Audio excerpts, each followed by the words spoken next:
आज तेहरान की खुमैनी मस्जिद से खामनेई साहब ने 5 साल बाद जुमे की नमाज में हिस्सा लिया। मुझे याद आ रहा था कि 1985 में जब वो राष्ट्रपति थे, यही जगह थी। एक आदमी ने वहां पर सुसाइड बॉम्बर ने बम एक्सप्लोड किया था, वो बच गए थे। 3 मिनट रुक के फिर उन्होंने भाषण देना शुरू कर दिया था। आज जो उन्होंने बोला है उसमें कुछ चीजें बहुत इंपॉर्टेंट हैं। जैसे उन्होंने सीधे सीधे कहा है कि ईरान को भी सेल्फ डिफेंस का अधिकार है। उन्होंने कहा है अगर जरूरत पड़ेगी तो हम फिर से हमला करेंगे, और अरब देशों को खास तौर पर सावधान किया है कि इजराइल एक के बाद एक सबको निपटाएगा। एक बड़ी बात उन्होंने कही है कि अमेरिका इन सारी चीजों के जड़ में है, और साथ में उन्होंने कहा है कि इस बार इजराइल बचने वाला नहीं। अगर ऐसे ही इजराइल हरकतें करता रहा तो जल्दी ही उसका वजूद खत्म हो जाएगा। इसके अलावा यमन की सेनाओं के, हूथी की सेनाओं के सीरिया में घुसने का एक अपडेट आ रहा है। अभी क्लियर नहीं है, लेकिन यह अपडेट है कि यमन ने सीरिया में अपनी सेना का एक बड़ा हिस्सा भेजा है। यमन ने कल रात को अमेरिका के 3 नेवी जहाजों को नष्ट किया है, ब्रिटेन के एक जहाज को नष्ट किया है। सऊदी में जो मुलाकात हुई थी ईरान के राष्ट्रपति की सऊदी के शाह से, वो काफी सफल रही है। उसके बाद एक बड़ा बयान आया है, और लेबनान के अंदर घुसने की इजराइल की आज की कोशिश भी नाकाम हुई है। ये और इसके साथ जुड़ी बहुत सारी खबरें लेकर हाजिर हूं, देखते रहिए पूरा वीडियो।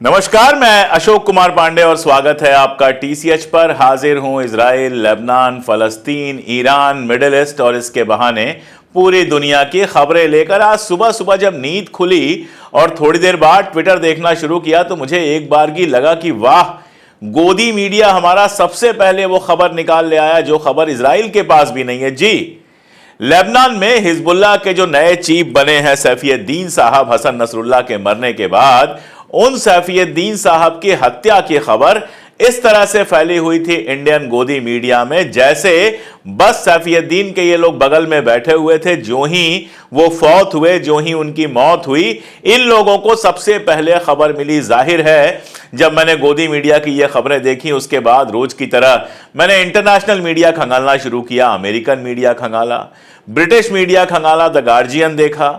उसके बाद मैंने कहा चलो इजरायली मीडिया में तो खबर होगी, तो इजरायली मीडिया के पास भी मैं गया। जेरूसलम पोस्ट देखा, टाइम्स ऑफ इजराइल देखा, हारिस देखा, चैनल 12 देखा, जितने सारे वहां के हैं वो सब देख लिया। फिर अल मायदीन भी देख लिया कि चलो ईरान से कोई खबर आई हो।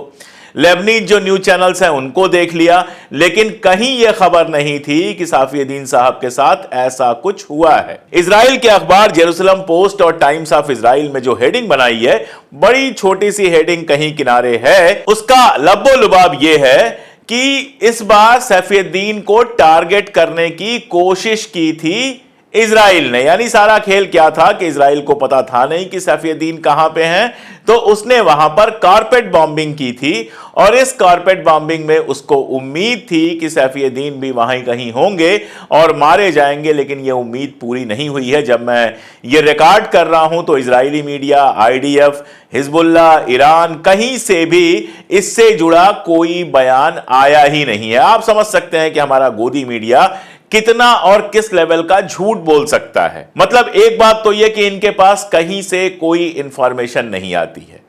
कभी भी किसी इंटरनेशनल न्यूज में सबसे पहले या सबसे सही खबर इन सारे के सारे गोदी मीडिया पर आपको देखने को नहीं मिल सकती है। दूसरी बात यह कि इजराइल पे चूंकि मार पड़ी है, ईरान ने हमला किया है, तो किसी भी तरह ये इजराइल को 1 पॉइंट अप दिखाने के लिए पागल हो रहे हैं हमारे इनके जो सोशल मीडिया इन्फ्लुएंसर्स हैं, जो आईटी सेल वाले हैं, और यहां तक कि हिमंता बिस्वा शर्मा जैसे आदमी भी, जो कहने को तो मुख्यमंत्री हैं लेकिन जिनका व्यवहार किसी नफरती ट्राल से थोड़ा भी बेहतर नहीं है।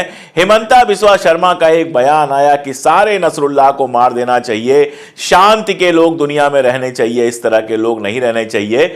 इस आदमी को पता है, वैसे पता तो सब होगा, लेकिन नफरत जब आपके आंख बंद कर देती है, जब आपके दिल के सारे रास्ते बंद कर देती है, तो पता हो के भी कुछ नहीं पता होता है। कल अल जजीरा ने एक डॉक्यूमेंट्री रिलीज की है, और वो डॉक्यूमेंट्री बताती है कि किस कदर फलस्तीन के अंदर इजराइल ने कहर ढाया है। ह्यूमन राइट्स के जितने उल्लंघन हो सकते हैं वो सारे के सारे उल्लंघन किए हैं। 1 साल होने वाला है और अगर डेटा की बात करें तो 902 फैमिलीज 902 फैमिलीज को वाइप आउट कर दिया गया है। यानी वो पूरी की पूरी फैमिली, कल जन्मे हुए बच्चे से लेकर दादा तक पूरी की पूरी फैमिली हमेशा हमेशा के लिए खत्म हो गई है। जो टाउन रजिस्टर में उनका नाम था वो पूरा का पूरा खत्म हो गया है। 902 फैमिलीज, 902 परिवार, जिसमें डॉक्टर्स थे, इंजीनियर्स थे, प्रोफेसर्स थे, बिजनेसमैन थे, हर तरह के लोग थे, उनको मार दिया गया है। उनका पूरा का पूरा परिवार खत्म कर दिया गया है। 40,000 से ज्यादा लोग मारे गए हैं फलस्तीन में, जिसमें हजारों बच्चे हैं जिनकी हत्या की गई है। और इनको इजराइल शांतिपूर्ण देश लगता है। इजराइल की एक कहानी मैं पढ़ रहा था अभी। बोरिस जॉनसन के बारे में आप लोगों ने सुना होगा, इंग्लैंड के प्रधानमंत्री रहे थे। बोरिस जॉनसन ने अपना मेमोयर लिखा है और उसमें लिखा है कि एक बार नेतन्याहू आया और मेरे पर्सनल वॉशरूम में गया।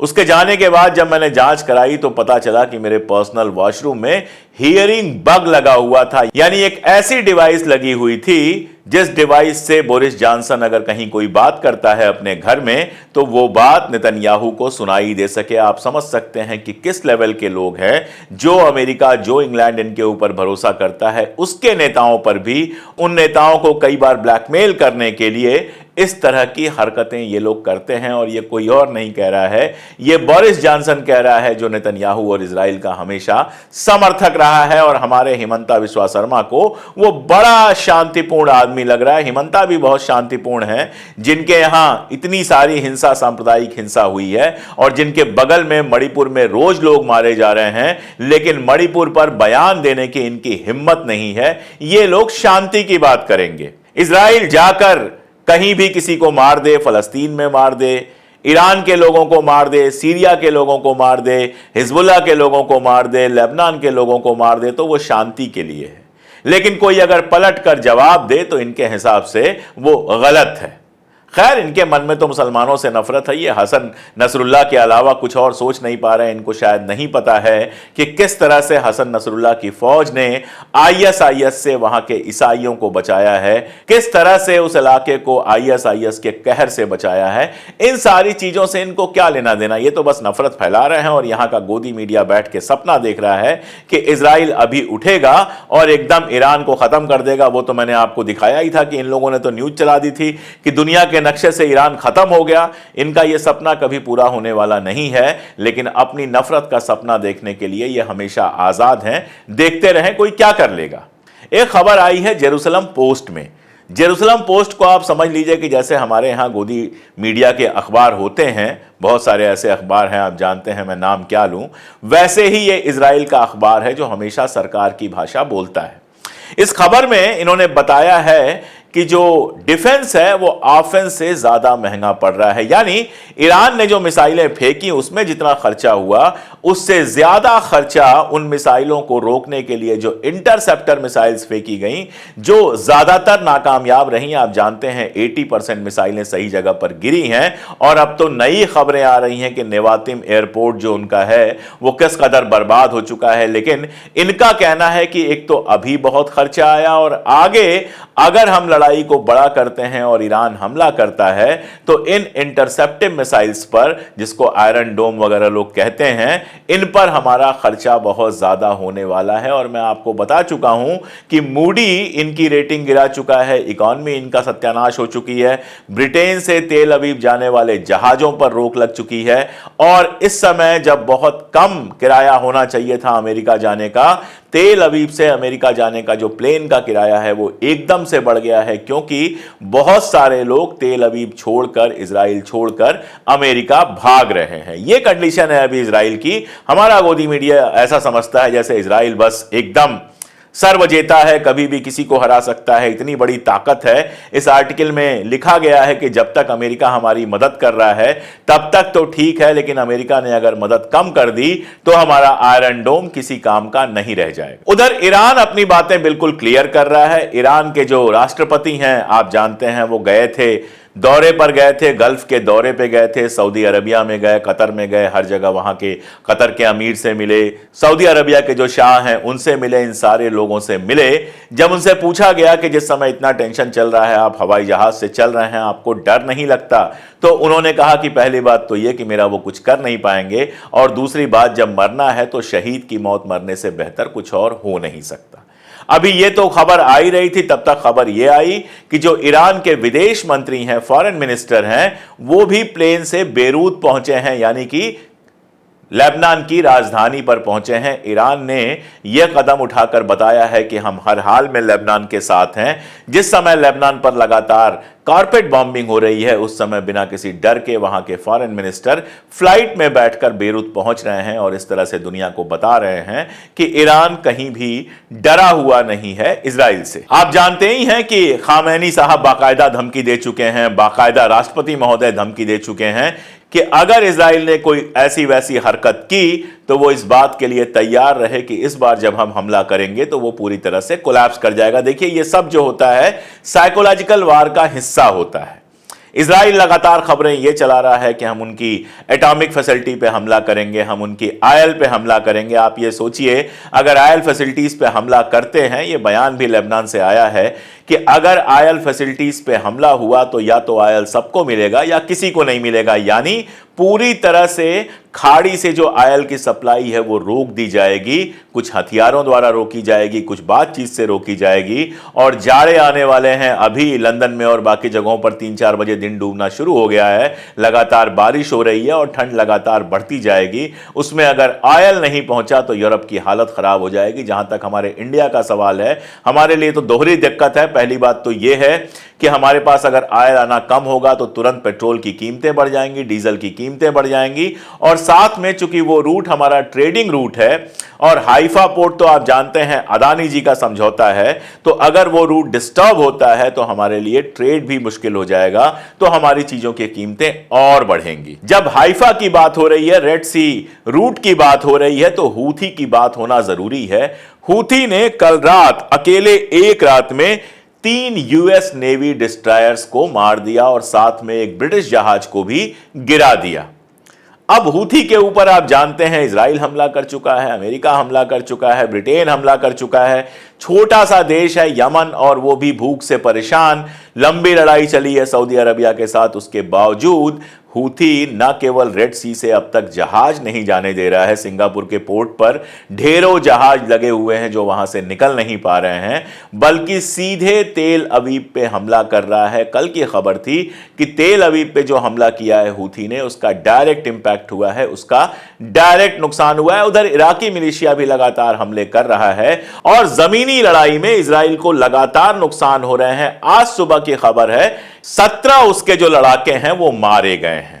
और जब इजराइल कहे कि हमारे 17 मारे गए हैं, तो यह आप मान लीजिए कि मरने वालों की संख्या उससे ज्यादा होगी। कल मैंने आपको दिखाया था कि एक टैंक छोड़ के वो लोग भाग गए, उस टैंक की तस्वीरें वायरल हो रही थी। आप सोचिए कि जमीन पर अभी एक कदम आगे नहीं बढ़ पाए हैं। और ये मैंने बहुत पहले कहा था, अगर आप लोग मेरा चैनल देखते हैं तो मैं लगातार कहता रहा हूं और बहुत दिनों से कह रहा हूं कि जमीन की लड़ाई बहुत महंगी पड़ने वाली है इजराइल को, चूंकि हिजबुल्लाह के पास इंटरसेप्टर मिसाइल्स नहीं है और उसके पास अपना एयरफोर्स नहीं है, इसलिए हवाई मामले में जरूर ये मजबूत है, लेकिन जमीनी लड़ाई में इनका बुरा हाल होना है।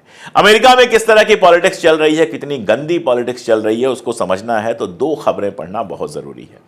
आपको याद होगा ट्रंप के ऊपर कुछ दिन पहले एक हमला हुआ था और कहा गया था उसको जान से मारने की कोशिश की गई है। कान के पास से निकल गई थी गोली, कान पे कई दिनों तक पट्टी वगैरह लगाकर ट्रंप घूम रहे थे। उस समय यह आरोप लगाया गया था कि ईरान ने ट्रंप को मरवाने की कोशिश की है। अब यह खबर आ रही है कि यह पूरा का पूरा खेल ईरान को बदनाम करने के लिए FBI का था। आप सोचेंगे ईरान को क्यों बदनाम करना है? क्योंकि इजराइल को सपोर्ट करना है। नहीं, सिर्फ इतना ही नहीं है, दरअसल इसी बहाने इजराइल के ऊपर लगातार प्रेशर बना रहा था अमेरिका हमला करने के लिए हिजबुल्लाह के ऊपर, यानी कि लेबनान के ऊपर। आप खेल देखिए, कल लेबनीज जो फॉरेन मिनिस्टर हैं, उनका बयान आया, टीवी पर इंटरव्यू आया और उसके पहले भी कह चुका है, ईरान भी कह चुका है कि वेस्टर्न कंट्रीज लगातार चाहती थी, कह रही थी कि सीज फायर हो जाए। और नसरुल्लाह साहब अपनी मौत से कुछ पहले सीज फायर के लिए, एक दिन पहले सीज फायर के लिए तैयार हो गए थे।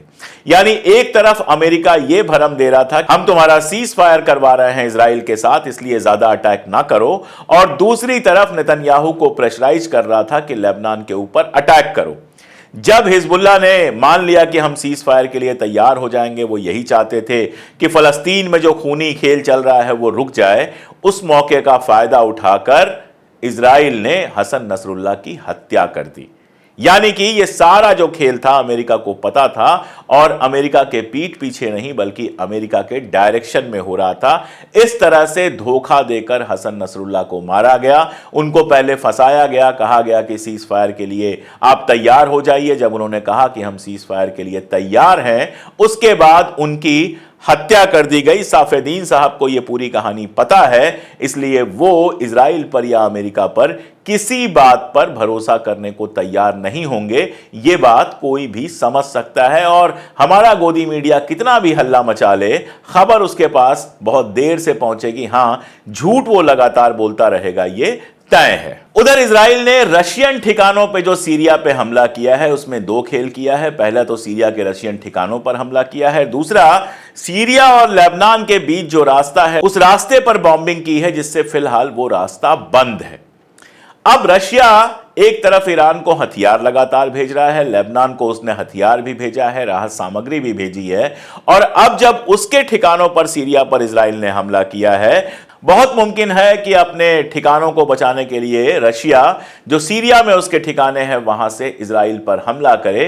रशिया को छेड़कर मुझे ऐसा लगता है कि इजराइल ने अब तक की सबसे बड़ी गलती की है। आगे क्या होता है ये देखना होगा, लेकिन इस बीच में यह खबर तो लगातार आई है कि फाइटर प्लेन्स और इंटरसेप्टर जो मिसाइल्स होती हैं, एयर डिफेंस सिस्टम जो होता है, वो बेहद modern air defence system Russia ने ईरान को अवेलेबल कराया है, ताकि अगर इजराइल हिमाकत करे वहां तक जाकर बम गिराने की, तो उसके जहाजों को पहले ही रोका जा सके, खत्म किया जा सके। और मैं जो बार बार कह रहा हूं कि जितने सारे मुल्क इसमें इन्वॉल्व हो रहे हैं, उतना ज्यादा तीसरे वर्ल्ड वार का खतरा बढ़ता जा रहा है। इसके बीच एक अच्छी खबर यह है, अगर सही साबित हो तो, वो खबर यह है कि ईरान के राष्ट्रपति ने जो अरब मुल्कों का दौरा किया है, उसके बाद अरब मुल्क भी ये कह रहे हैं कि अगर इजराइल और ईरान की सीधी जंग होती है तो हम किसी के साथ नहीं आएंगे। होना तो ये चाहिए था कि कहते ईरान के साथ आएंगे, लेकिन फिलहाल ये कहा है कि हम किसी के साथ नहीं आएंगे, जिसका मतलब ये है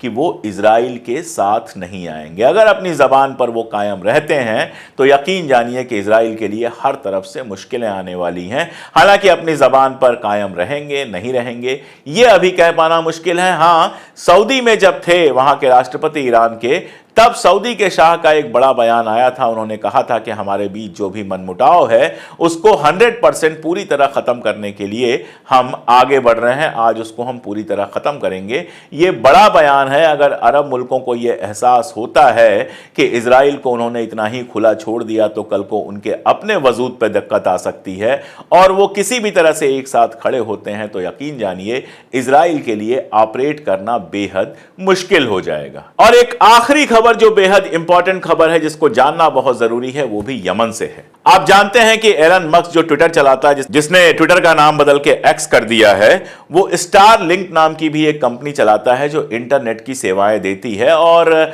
उसने फलस्तीन में भी जो गजा पट्टी है वहां पर भी उसने स्टार लिंक की सेवाएं दी थी और कहा यह जा रहा था कि स्टार लिंक के थ्रू वहां पर जो जासूसी की गई है उससे बहुत जगहों पर गजा का नुकसान हुआ है। स्टारलिंक ने अब घोषणा की है कि मिडिल ईस्ट में सबसे पहले वो जिस मुल्क में अपनी सर्विस देने जा रहा है वो है यमन। और वहां पर जो अमेरिकी काउंसलेट हैं उन्होंने कहा है कि यह बहुत बड़ी खबर है।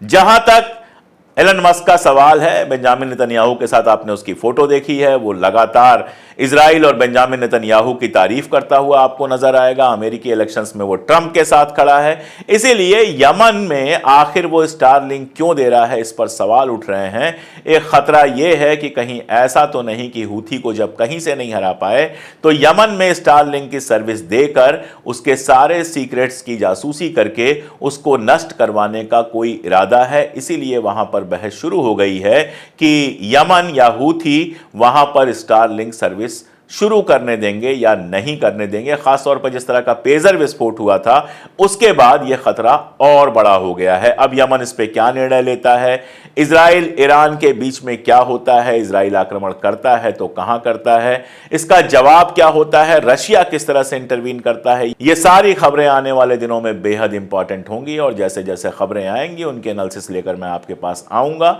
अभी के लिए इतना ही, बहुत शुक्रिया।